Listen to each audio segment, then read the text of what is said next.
ગુજરાતના જામનગરની અંદર રિલાયન્સ અને મેટા મળીને 168 મેગાવોટની ક્ષમતાનું ડેટા સેન્ટર તૈયાર કરશે, જે લગભગ 2 વર્ષની અંદર તૈયાર થઈ જશે. ભારતમાં હવે ડેટા સેન્ટર બનાવવા માટે લાઈન લાગી ગઈ છે. પહેલાં ગૂગલે જાહેરાત કરી, પછી ઓપન એઆઈ, માઇક્રોસોફ્ટ, અમેઝોન અને હવે ફેસબુકના ઝુકરબર્ગે ભારતની અંદર પોતાનું પહેલું એઆઈ ઇનબિલ્ટ ડેટા સેન્ટર બનાવવાની જાહેરાત કરી છે, રિલાયન્સ ઇન્ડસ્ટ્રીઝની સાથે મળીને. અને મેટા અને રિલાયન્સે આ બાબતે કરાર કરવા માટે જઈ રહ્યા છે. અને આ પાર્ટનરશિપ હેઠળ ગુજરાતના જામનગરની અંદર 168 મેગાવોટની ક્ષમતાનું એક ડેટા સેન્ટર તૈયાર કરવામાં આવશે. આ ડેટા સેન્ટરની જરૂર કેમ છે? આ ડેટા સેન્ટરથી કમાણી કેવી રીતના થાય છે? આ ડેટાને અત્યારે ગોલ્ડ કેમ કહેવામાં આવે છે, સોનાની સાથે સરખામણી કરવામાં આવે છે. તો આ બધા મુદ્દા પર હું તમારી સાથે વાત કરીશ. મારું નામ રાજેશ શાહ છે અને તમે જોઈ રહ્યા છો ગુજરાતના સૌથી મોટા ડિજિટલ પ્લેટફોર્મ ખબર છે.com. માર્ક ઝુકરબર્ગે ભારતના પહેલું એઆઈ ઇનબિલ્ટ ડેટા સેન્ટર બનાવવાની જાહેરાત કરી રિલાયન્સ સાથે મળીને. ગુજરાતના જામનગરની અંદર રિલાયન્સ અને મેટા મળીને 168 મેગાવોટની ક્ષમતાનું ડેટા સેન્ટર તૈયાર કરશે, જે લગભગ 2 વર્ષની અંદર તૈયાર થઈ જશે. આ પહેલાં ગૂગલે ઓક્ટોબર 2025માં વિશાખાપટ્ટનમની અંદર $15 બિલિયન રોકાણ કરીને એઆઈ હબ બનાવવાની જાહેરાત કરેલી અને એપ્રિલ 2026થી બાંધકામ બી શરૂ થઈ ગયું છે અને 2029 સુધી પૂરું થશે. ઓપન એઆઈએ ફેબ્રુઆરી 2026માં ટાટાની સાથે કરાર કર્યા છે. માઇક્રોસોફ્ટે ડિસેમ્બર 2025માં ક્લાઉડ, એઆઈ ઇન્ફ્રા અને સોવરેન ડિજિટલની ક્ષમતા વધારવા $17.5 બિલિયન રોકાણની જાહેરાત કરેલી છે, જે 2029 સુધી ચાલશે. અમેઝોને ડિસેમ્બર 2025થી 2030 સુધીમાં $35 બિલિયન યોજના જાહેર કરેલી હોય છે. હવે ડેટા સેન્ટર શું હોય છે? તો ડેટા સેન્ટરની અંદર જે સામાન્ય ડેટા સેન્ટર હોય એના કરતાં 10 ગણું તાકાતવર આ ડેટા સેન્ટર હોય છે. અને એઆઈનું જે આર્ટિફિશિયલ ઇન્ટેલિજન્સનું દિમાગ છે એ અહીંયાથી જ ચાલે છે. એઆઈ ડેટા સેન્ટર એવું હોય છે કે જે ગરમ મશીનોને ઠંડુ રાખવા માટે ખાસ લિક્વિડ અને પાણીનો ઉપયોગ કરે છે. અને એક સ્પેશિયલ ચિપ્સ હોય છે જે ખૂબ જ ઝડપથી બધું કેલ્ક્યુલેશન કરીને આપી દે છે. અને સુપર ફાસ્ટ ડેટા હોય છે જે તમે આંખના પલકારાની અંદર આખી લાઇબ્રેરીનો ડેટા હોય એ પ્રોસેસ કરી નાખે છે. અને 365 દિવસ અને 24/7 આ ડેટા સેન્ટર ચાલુ રાખવું પડે છે, કારણ કે તો જ ડેટા ઉપલબ્ધ રહેતો હોય છે. હવે સામાન્ય માણસે કદાચ એવો સવાલ થાય કે ડેટા એટલે શું? ડેટા એટલે તમે તમારા સ્માર્ટફોન ઉપર, લેપટોપ ઉપર, તમારા કોમ્પ્યુટર ઉપર જે તમે સર્ચ કરો, ગૂગલ પર સર્ચ કરો, ફેસબુક પર તમે કોમેન્ટ કરો, ફેસબુક પર રીલ જુઓ, ફેસબુક પર લાઈક કરો, ઇન્સ્ટાગ્રામ પર રીલ જુઓ, મતલબમાં સોશિયલ મીડિયા ઉપર તમે જે કંઈ પણ કરો એ બધું ડેટા હોય. અને આ ડેટાનો ઉપયોગ કરીને આજે ઘણી બધી કંપનીઓ લાખો અબજો રૂપિયાની કમાણી કરે છે. પણ ભારતની અંદર 140 કરોડ લોકો સોનું પેદા કરી રહ્યા છે, કારણ કે ડેટાને સોનું કહેવામાં આવે છે. આજના યુગની અંદર ડેટા એટલે સૌથી મોટામાં મોટો બિઝનેસ.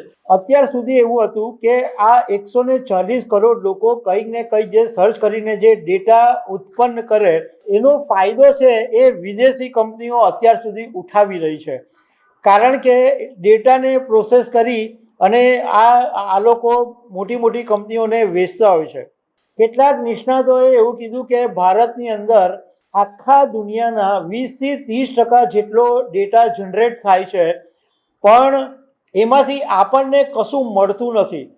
ભારતમાં ખાલી 2થી 3% ડેટા પ્રોસેસ થાય છે. બાકીનો બધો ડેટા છે એ વિદેશોની અંદર, અમેરિકા, સિંગાપોર કે એવા મોટા મોટા દેશોની અંદર ડેટા પ્રોસેસ થાય છે. એટલે નિષ્ણાતોએ એવું સજેશન કર્યું છે કે આ જે ડેટા પ્રોસેસ થાય છે એની ઉપર ભારત સરકારે ટેક્સ નાખવો જોઈએ. આપણને કોઈ જ કમાણી નથી થતું. હવે ડેટા પ્રોસેસ એટલે શું? એટલે ડેટા તો તમે જનરેટ કરી દીધા કે ભાઈ તમે રીલ જોઈ, તમે કંઈ ગૂગલ પર સર્ચ કર્યું કે તમે કોમેન્ટ કરી, લાઈક એમ તમે ડેટા તો જનરેટ કરી દીધા.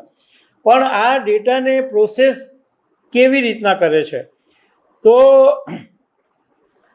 આની અંદર તમે ધારો કે સોશિયલ મીડિયામાં કંઈક વારંવાર કોઈ તમે રીલ જુઓ છો, તમે કોઈ કપડાની રીલ જુઓ છો, તમે કોઈ આર્કિટેક્ટની વસ્તુની રીલ જુઓ છો, અથવા કોઈક એવી વસ્તુ કે જે તમને બહુ પસંદ હોય એ વારે ઘડીએ તમે જોતા હોય, તો આ બધું જે આખું લોકો જે કંઈ પણ કરે એનાથી એક ડેટા એનાલિસિસ કરવામાં આવે કે ભાઈ ગુજરાતના આ વિસ્તારની અંદર આ લોકો છે તો એ ટુ વ્હીલરના શોખીન છે, કે ખાવા પીવાની આ વસ્તુના શોખીન છે, આઈસ્ક્રીમના શોખીન છે, કે કપડાં કયા પ્રકારના પહેરે છે એના શોખીન છે. તો એનો આખો એક ડેટા એનાલિસિસ થઈ જાય. એટલે આજે આ લોકો પૈસા કેવી રીતના બનાવે છે એ હું તમને થોડુંક સમજાવું કે આજે અમેઝોન છે એ આટલી મોટી કંપની કેવી રીતના બની ગઈ. કારણ કે અમેઝોનની પાસે આખો ડેટા એનાલિસ્ટ છે કે ભારતની અંદર લોકો શું પહેરે છે, શું ખાય છે, શું પસંદ કરે છે, એ બધા જ પ્રકારના ડેટા છે.